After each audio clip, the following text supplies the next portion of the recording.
Oh, happy!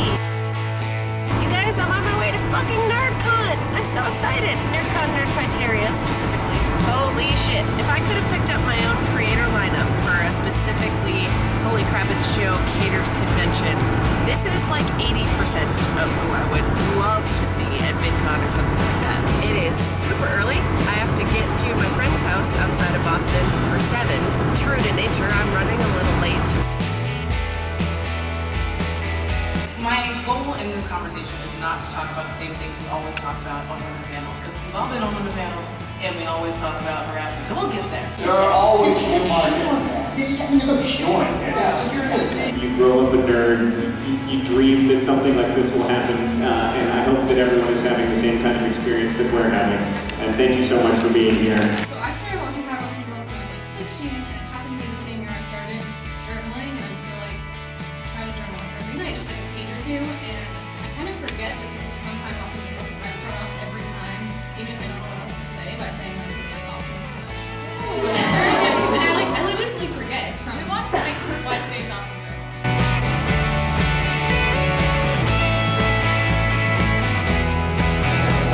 Nerdcon's done, and I'm the sleepiest. I did just get to meet Hannah Hart though. You guys, I need to gush about Nerdcon for a bit. This will get a little rambly, but there are pictures. I've been home from Nerdcon for a week. I'm coming off the convention high and looking at it from a more level headspace.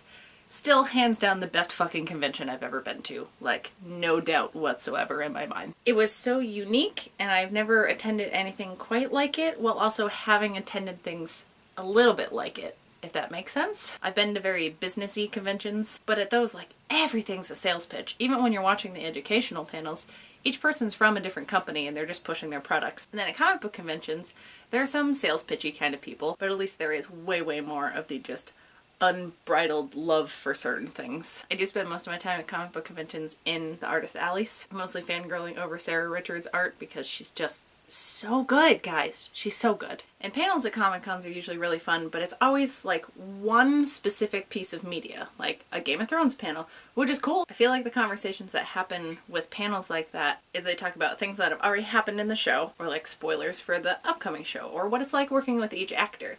And that's totally fine. I love learning about some of that stuff too. But the panels at Nerdcon, even very specific, let's talk about the impact Harry Potter had on society and growing up in the Harry Potter generation. It was bigger than the media itself, you know? The entire goddamn convention was Nerdcon Nerdfighteria, which is the audience of John and Hank Green, the Vlogbrothers. This is a perfect example of a piece of media, just two brothers sending videos to each other, turning into this community that is currently giving me chills thinking about how fucking cool it is. Okay, you survived the like extra rambly part. Now I will show you some pictures of the people I got to meet. I did gift Jackson Bird the squid hooded scarf that I made in a video a couple weeks ago. I don't have any documentation of that. He just was like, hey, I know you, we've met a bunch, and then came to give me a hug after I gave him his squid hood, and it was a very like, here's your thing, you do great work, and then I just kind of trotted away. Okay, picture time. Megan Tonjes. I had to own up to sending her the glitter dick necklace I made a year ago? A year and a half? 2 years? It was a while ago. If you haven't seen the video, it wasn't like a creep move. She mentioned on her podcast with her roommate Keith about wanting like a gold glitter dick because she kept getting these cardboard dicks sent to her in the mail, which is hilarious and she thought was funny. So I made her like a gold glittery pendant with a chain. I did also give her the Flotsam Jetsam infinity scarf that I made a couple weeks ago. She said she was gonna wrap baby Margot in it. Actually, Megan Tonjes was the only person I sought out Saturday, other than Jackson Bird. So I really have like no documentation from that day, other than the panels that you saw earlier. So then Sunday, first thing was the 5 Awesome Girls panel. I got to meet everyone but Haley. I do this thing, and maybe I'll show you my autograph collection sometime. I just bring a deck of cards with me. Not even a whole deck, it doesn't matter, but I bring playing cards with me to get signed because they're very portable.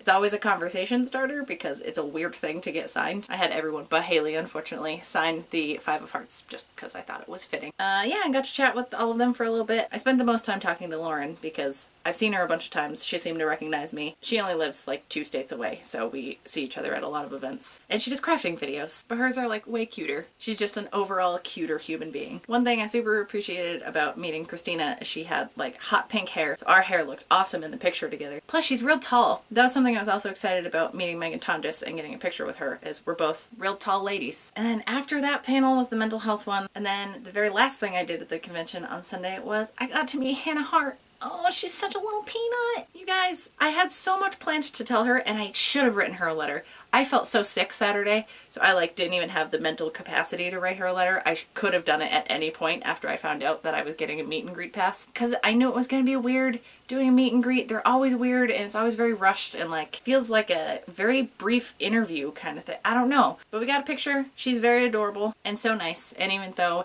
I get very paranoid about hugging people shorter than me, because I always like stick my butt out and like crouch real low, so I end up stabbing people with my shoulders. It went totally fine. She's a good hugger, and as much to my surprise as anybody else, I got kind of choked up when I was telling her like the one thing I had to tell her other than ask her to sign a card, which was that it's because of her Hello Harto tour that I became friends with one of my favorite people on the planet, Grant from Crafting with Cocktails, which also led me to Sama, who's like one of my closest friends now. Not that we've discussed that with each other, but that's how I feel. I'm getting a little choked up now. Oh god. I did tear up during a couple moments in Nerdcon. It's so cool and so inclusive. There were all gender bathroom signs, people asking what my pronouns were. I was just in like a tank top and shorts one of the days because it was fucking 60 something degrees in Boston in February, which was terrifying, but I appreciated it for the weekend. And to top it all off, I got woken up by like the cutest dog in the world. So, you know, not bad for a convention weekend where I literally had no idea what to expect. I really could keep talking about this all goddamn day, but I will spare you. If you went to Nerdcon, let's talk about it in the comments because I'm still like real pumped about it. And for everybody else, don't forget to be awesome.